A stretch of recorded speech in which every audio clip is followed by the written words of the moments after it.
We all had the same thought at some point while watching Adventure Time. Was this show really made for kids?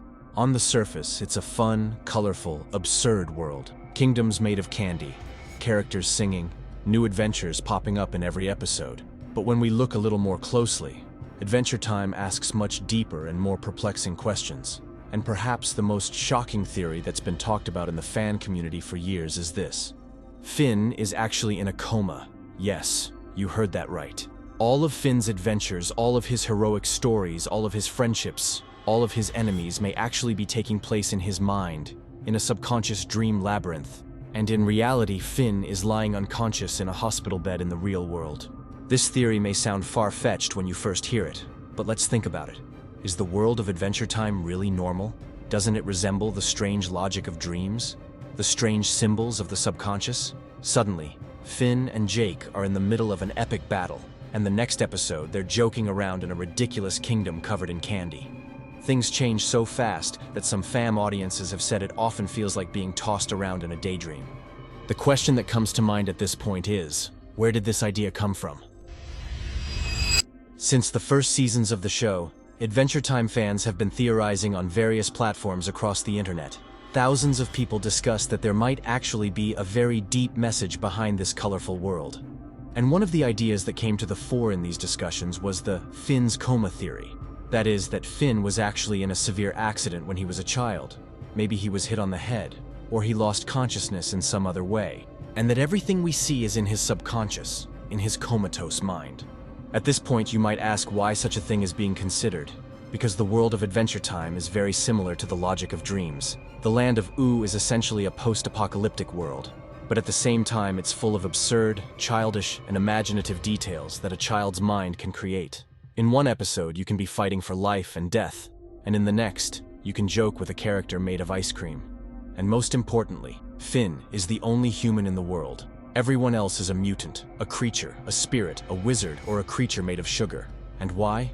Because this universe was created in Finn's head, in his subconscious. He sees himself as the only real person. Maybe his mind is building a special world for him while he lies unconscious in the real world. When this theory first spread in the fan community, people said, "This is too dark. This is not for kids."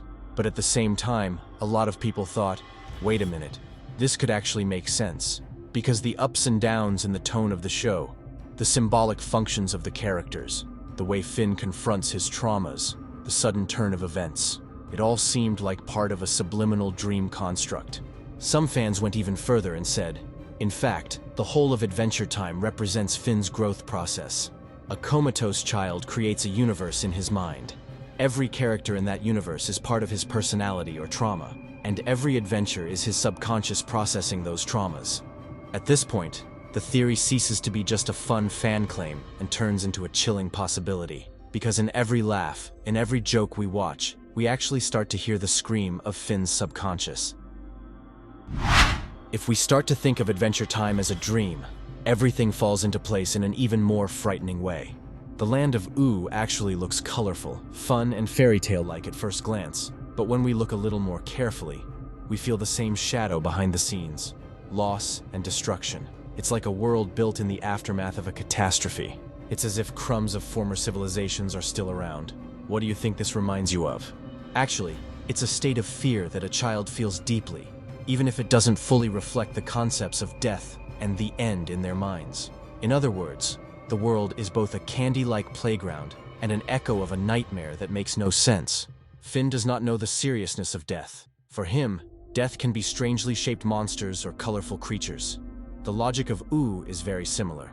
Even scary things are sugar-coated, which naturally seems funny or absurd to us. But when we look carefully, there is a great fear underneath it all. Fans of the Coma theory specifically say, each character represents an emotion, a trauma, or a piece of personality that Finn has repressed in his mind. Jake, Finn's search for safety, a figure who always protects and guides him, but also the exaggerated nature of his imagination. A protective big brother figure in Finn's head. Princess Bubblegum. For him, she is like a confusion about adulthood, and also about his first love experiences. She is a leader, a scientist, but also a figure who keeps her distance, just like the adult world, which seems unattainable for a child. Marceline. Marceline represents Finn's repressed fears and his simultaneous desire to be free. Marceline is both evil and friendly, frightening and funny. She is like a reflection of the concepts in the child's consciousness that he cannot differentiate between good and evil.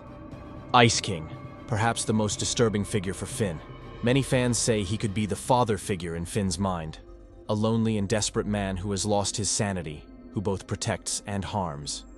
When you start to see these characters as imaginary friends or dream symbols, everything seems even stranger, because Finn doesn't actually know these people in real life. They are subconscious symbols representing his traumas and dreams.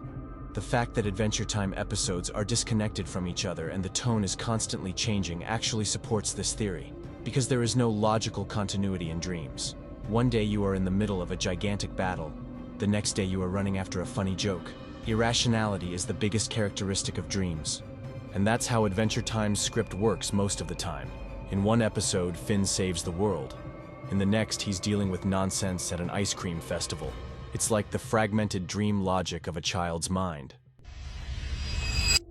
If Finn's experiences are really the product of a coma dream, then his traumas are the heart of this world, because the subconscious tries to make its loudest voice heard through traumas, especially in dreams.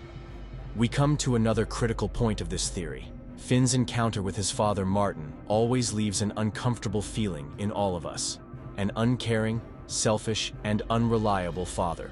But if we think about it according to the coma theory, Martin is actually the biggest wound in Finn's mind. The fear of abandonment. Perhaps Finn actually lost his family or was separated from them in an accident. His subconscious has visualized this loss in the figure of Martin. It is the gravest contradiction for a child that the person he should trust is the most unreliable. But traumas are not limited to the family. Have you noticed that Finn's most striking feature in the land of Ooo is that he is the only human being? Why is there no one else? According to the coma theory, the answer is simple. Because Finn is really alone. He is in a hospital bed, unconscious. He is surrounded by nurses, doctors, perhaps family members, but he cannot feel them. His mind constructs a world for him, but he places himself there as the only real person. That's why the land of Ooo is full of contradictions. In one chapter, you are fighting to the death. In the next chapter, you are at a silly festival made of candy. These tides may seem strange to us, but in fact, they are the very logic of a child's unconscious dream. In fact, isn't it the same for all of us? Sometimes we dream very fast, in short dreams, and we experience different things in each dream. Often children juxtapose the simplest jokes with the harshest realities of life, because this is how a child processes his trauma, through play, fear, and exaggeration. In fact, Finn's traumas, feelings of abandonment and loneliness create a whole universe in his mind. That's why Adventure Time is both epic and creepy, funny and dark. And at this point, the question arises, are we really watching a colorful adventure or the deepest scream of a child's subconscious? I really put a lot of work into making this video. I watched the episodes one by one. I read the comments from the fan community, and I went down to the nitty-gritty. I researched every little detail about the theory. The world of cartoons is much deeper and more complex than you think. Not just the fun adventures, but the psychology of the characters, the symbols, the subliminal messages. It's an incredible world. If you like this kind of deep and dark theories, don't forget to like the video and subscribe to the channel. And finally, the next time you watch Adventure Time, remember that underneath every scene, underneath every character, there may be a message, a mystery that you may not have realized. Because sometimes the colors on the surface of cartoons are as important as the shadows underneath.